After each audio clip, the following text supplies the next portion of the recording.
the heart of this nation, under skies so blue, there's a spirit that's stirring, values strong and true. from the mountains to the prairies, from the cities to the sea, we stand for liberty, for faith and family. We're diving deep into the heart of what we believe. So, a man's life is on the line here.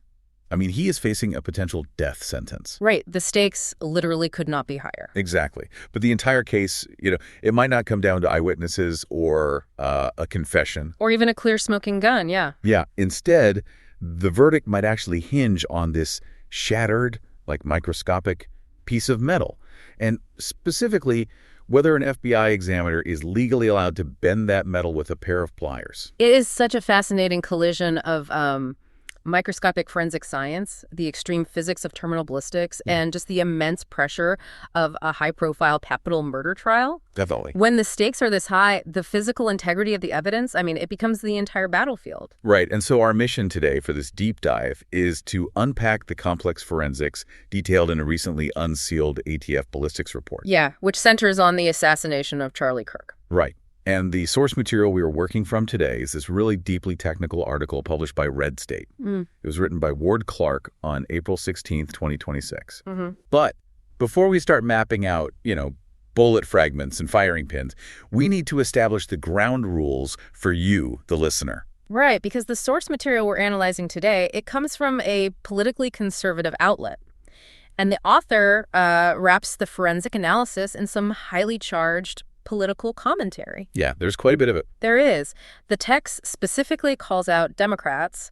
It mentions a threatening message regarding ICE Director Todd Lyons, and it uses terms like, fascism and secret police to describe the current political climate. Right, so we want to explicitly state right here at the top that we are entirely leaving the politics at the door. Absolutely. We are not taking a side. We are not endorsing or validating the political rhetoric used in the article.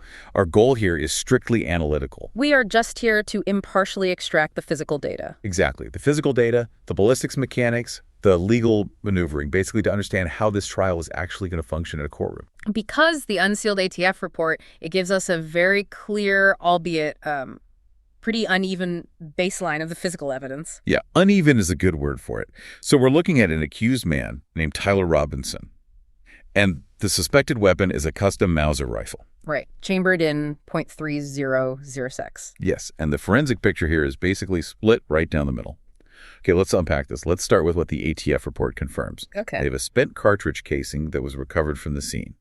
And the report states it perfectly matches the .3006 custom Mauser. It's a perfect match, yeah. But for anyone who might not be a firearms expert, how exactly do they conclusively match a little brass tube to a specific rifle? It isn't just about the size of the casing fitting into the gun, is it? No, not at all. So firing a rifle is this incredibly violent mechanical process. Right. When you pull the trigger, the firing pin slams into the primer at the back of the casing to, ignite the gunpowder. And that explosion forces the bullet forward, but it also violently slams the brass casing backward. It hits against the rear of the chamber, which is known as the breech face. Oh, I see. And then this metal hook called an extractor, it basically yanks that hot, expanding brass right out of the gun. So all of those metal-on-metal impacts, they must leave microscopic scratches and dents on the relatively soft brass casing. Precisely. You see, the manufacturing process of a gun leaves unique microscopic tool marks on the firing pin and the breech face. Like a fingerprint? Exactly like a fingerprint. Every time that gun is fired, it basically acts like a mechanical stamp. It transfers a completely unique topographic signature onto the casing. Wow. Yeah, so the ATF matched that microscopic signature on the casing found at the scene directly to the custom Mauser. Okay, so it functions like a heavily encrypted barcode or something, or actually like a receipt. Matching the casing to the gun is like finding a perfectly printed store receipt that proves a transaction occurred inside that specific mechanical register. That's a really good way to look at it, yeah. But that brings us to the other half of the evidence, right? The fatal bullet fragment itself. Right, the actual projectile. Because while the casing is this pristine barcode, the bullet fragment is officially listed in the ATF report as inconclusive. Yes, it is. It's like trying to identify a product that's been run over by a truck. It cannot be definitively matched to the suspected murder weapon because it's just in terrible condition. Yeah, though they do note it is, quote, consistent with a .3 caliber projectile. Right. But, I mean, the mechanical evidence of the firing process is clear, but the thing that actually caused the fatal injury is severely degraded. It is. However, the prosecution is building a much larger web of evidence here. Oh, right, the DNA. Yeah, according to the source, separate testing allegedly found DNA consistent with Tyler Robinson's in several critical places. And this is where the defense strategy just seems completely counterintuitive to me. How so? Well, the prosecution allegedly has Robinson's DNA on the gun itself. They have it on a towel. They even have his DNA on 3 out of the 4 unfired rounds still sitting inside the magazine of the weapon, plus the empty cartridge cases at the scene. It's a lot of DNA. Right. So wait, I'm struggling with that. If the prosecution has DNA on the actual bullets loaded inside the murder weapon, why are we even talking about one degraded bullet fragment? Isn't the DNA just a slam dunk? Well, what's fascinating here is how the burden of proof operates in a potential capital case. Okay. You have to look at this through the lens of a death penalty trial.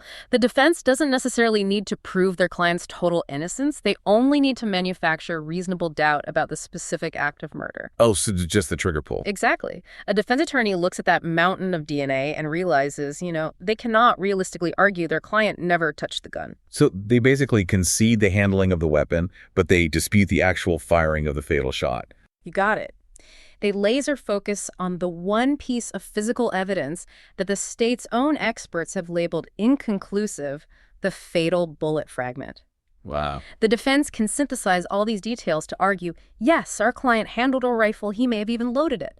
But the state cannot definitively prove beyond a reasonable doubt that this specific weapon fired the fatal shot that killed the victim. Because the bullet is too destroyed to show the matching grooves from the gun barrel. Right. That makes total sense. Yeah. And because the defense is hammering so hard on that destroyed bullet, standard visual forensics just hit a brick wall. Yeah, which naturally forces law enforcement to find a conclusive link. And that leads to a highly controversial decision by the FBI. Here's where it gets really interesting. Right. Because Tyler Robinson's defense team recently filed a formal motion to completely prohibit any further forensic testing on this bullet fragment. Yeah, they want to stop it entirely. And the ATF report details exactly what the FBI is proposing to do, and it involves a technique called a VCM scan. Right, VCM. Let's break down what that actually means. It stands for virtual comparison microscopy, right? What is the FBI trying to achieve with this optical head? So, traditional ballistics matching relies on putting two bullets under a split-screen microscope to see if the scratch marks align. Right. We've all seen that on TV. Yeah, exactly. But VCM takes that a step further. It uses a highly precise optical scanner to map the microscopic 3D topography of the bullet's surface. Oh, wow. Yeah, it creates a digital three-dimensional model of the ridges and valleys left by the gun barrel's rifling. But the problem here is that the fragment is completely mangled. Yes. The surface the FBI needs to scan the outside of the bullet jacket that touched the inside of the barrel, it's like crumpled and folded in on itself. Which brings us to the actual flashpoint of this legal battle. Yeah, pliers. The pliers. The FBI filed a notice stating that to get a useful VCM scan, their examiner might need to physically alter the evidence. Unbelievable. They are proposing the use of pliers or, similar gripping tools to manually fold back portions of the fragile metal jacket just to expose the surface for the scanner. I mean, they want to use hardware tools to intentionally bend the primary piece of physical evidence in a capital murder trial. That sounds like an absolute nightmare for the chain of custody. It is definitely legally perilous. It's like a high-stakes game of operation, right, where intentionally touching the sides actually damages the patient. Yeah. It's like finding a crumpled ancient treasure map, but to read the roads, you have to aggressively iron it flat. But the heat and pressure of the iron might burn away the exact ink you were trying to analyze. That's a great analogy. And the FBI explicitly admits in their notice that this process could leave new tool marks on the surfaces of the fragment. They admit it. They openly concede it. They state it may alter the overall shape of the jacket fragment. Now, the examiner promises to try and keep the item intact and, document the new marks, but they openly admit the item is, quote, fragile. Wait. But if the FBI leaves plier marks on the bullet jacket, how does a jury distinguish between a microscopic scratch made by the Mauser's barrel and a microscopic scratch made by an FBI agent's pliers? That is the big question. Doesn't the FBI's admission that they will likely alter the shape of the evidence hand the defense team a massive loophole on a silver platter? Well, that is the exact tightrope walk the defense is highlighting here. Because the foundational rule of forensic science is the preservation of evidence. Right. The defense argues you cannot destroy or permanently alter the reality of the primary evidence just to try and find a match that, well, wasn't there initially. But from the FBI's point of view, the evidence isn't being altered, it's just inaccessible. Yes, exactly. The truth is trapped inside the folded metal. The unique fingerprint of the barrel is in there, and the only mechanical way to uncover the truth is to physically unfold it. So you have a true scientific paradox. Yeah. The state is arguing they must change the state of the evidence in order to understand the evidence. The FBI is confident they can document their own tool marks and ensure those marks don't interfere with the areas being scanned. Right, they map out what they did. But for a defense attorney fighting a death penalty, I mean, any physical manipulation of the core evidence by law enforcement is a glaring neon red flag to wave in front of a jury. Oh, for sure. The defense is building their entire strategy around the degraded condition of this bullet, treating its destruction as proof of a weak case. Yeah. But the source material, Ward Clark's article, it provides some really critical ballistic context here that explains exactly why the bullet is destroyed. It does. It comes down to simple physics. Yeah, the author brings a very specific perspective to this, noting his own extensive personal experience with the caliber of weapon used. The .3006. Right, the custom Mauser is chambered in the .3006 Springfield cartridge, and Clark makes it a point to contrast this specific cartridge with the 5.56 millimeter round, which is what you typically find in an AR-15 pattern rifle. He describes the .3 layer 6 as being, quote, orders of magnitude more powerful. So what does this all mean? We need to unpack those numbers because he notes this cartridge can launch a 180-grain bullet at a staggering 2,800 feet per second. It's incredibly fast. Let's translate that for the listener. What is a grain and what does 2,800 feet per second actually mean in the real world? Okay, so a grain is an incredibly small unit of mass used in the firearms world. To put it in perspective, a standard AR-15 bullet usually weighs around 55 grains. Okay. This .306 bullet weighs 180 grains. So you are throwing a piece of lead and copper that is more than 3 times as heavy. Oh, wow. And it is traveling at 2,800 feet per second, which is well over half a mile in a single second. It is supersonic. I mean, when a mass that heavy hits a target at that speed, we aren't just talking about a clean puncture wound. We're talking about massive kinetic energy transfer. Right, and the field of terminal ballistics studies exactly this phenomenon. When a 180-grain bullet traveling at 2,800 feet per second impacts fluid and tissue, it experiences extreme resistance. Like hitting a brick wall of water. Exactly. The kinetic energy dumps rapidly into the target, creating a massive pressure wave known as hydrostatic shock. Wow.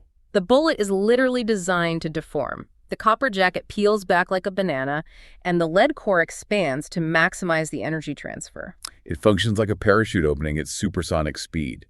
The sheer physical stress of that deceleration causes the bullet to just tear itself apart. That's a perfect way to describe it. Ward Clark notes his experience recovering 20 to 30 bullets and bullet fragments from big game animals over the years, fired from .3006 and similarly powerful hunting rounds. Right, because it's a big game cartridge capable of cleanly killing a moose. Yes, Yeah. and he states plainly that the severely fragmented, completely mangled condition of the bullet described in the Charlie Kirk case isn't unusual at all. In fact, it is the expected outcome of those physics. So, wait, the defense's entire argument, pointing at the shattered bullet and claiming it proves the case, is inconclusive. It might actually be a massive red herring. Well, if we connect this to the bigger picture, it creates a fascinating legal trap for the jury. Ballistically speaking, the fact that the bullet is completely destroyed is not a sign of flawed evidence. It is the direct mechanical result of a 180-grain projectile hitting at that velocity. The defense will stand before the jury and say, look at this ruined, useless fragment. It proves nothing. Right. And the prosecution will have to explain to that same jury, no, it is ruined because the accused chose a weapon so incredibly powerful that physics dictated the bullet would destroy itself upon impact. The weapon's extreme power effectively erases its own forensic footprint. The defense is basically trying to use the weapon's success at sheer destruction as a legal shield. That is an incredible paradox to untangle in a courtroom. And that forces us to kind of zoom out from the microscope, right? Because we have been deep in the weeds of bullet jackets, VCM scans, and the fluid dynamics of a hunting rifle. But all of this microscopic science is happening inside a pressure cooker. We have to look at the broader stakes and the surrounding noise of this upcoming trial. The atmosphere surrounding this specific trial is incredibly dense. As you mentioned at the start, the ultimate stakes are absolute.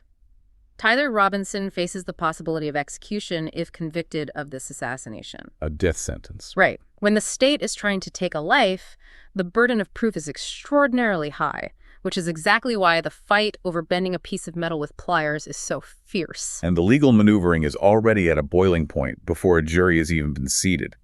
The source notes that a judge recently denied a motion by the defense to completely disqualify the prosecutors from the upcoming trial.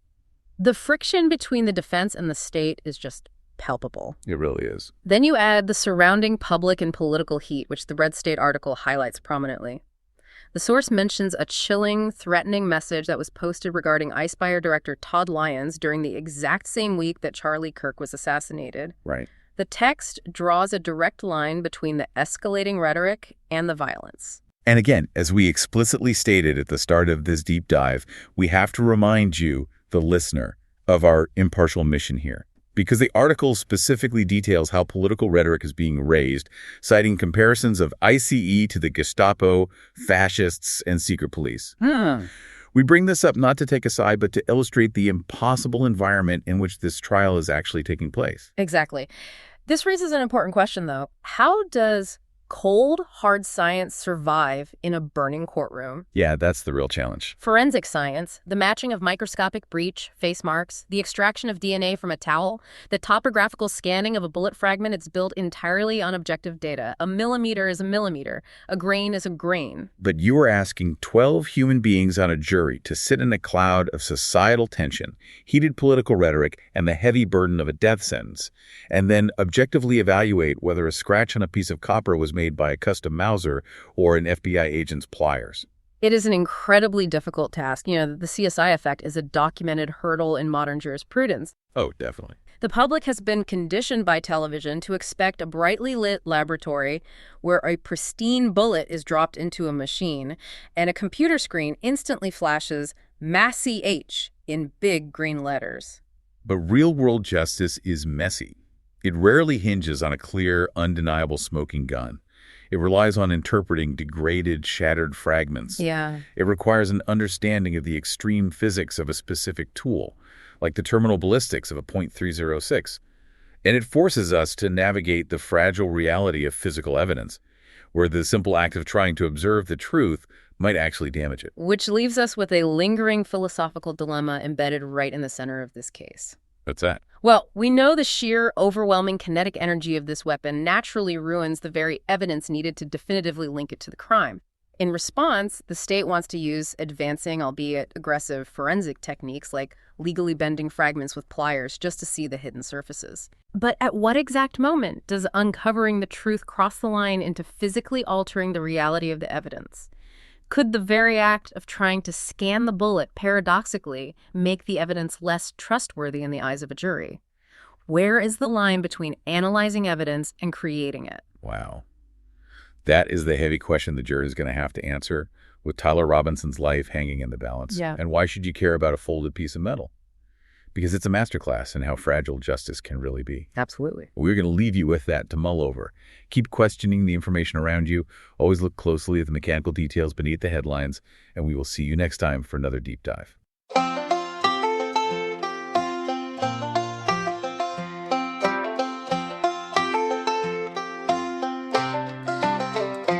In the heart of this nation, under skies so blue, there's a spirit that's stirring, values strong and true. From the mountains to the prairies, from the cities to the sea, we stand for liberty, for faith and family. We're diving deep into the heart of what we believe. Conservative values in our our souls they're interweaved. With courage and with honor, we'll hold our ground for freedom, for tradition in this land we found. We cherish our Constitution, the words that set us free, the right to bear arms, to speak and to agree. We honor our forefathers who fought with steadfast might for the dream of a nation shining bright in the night.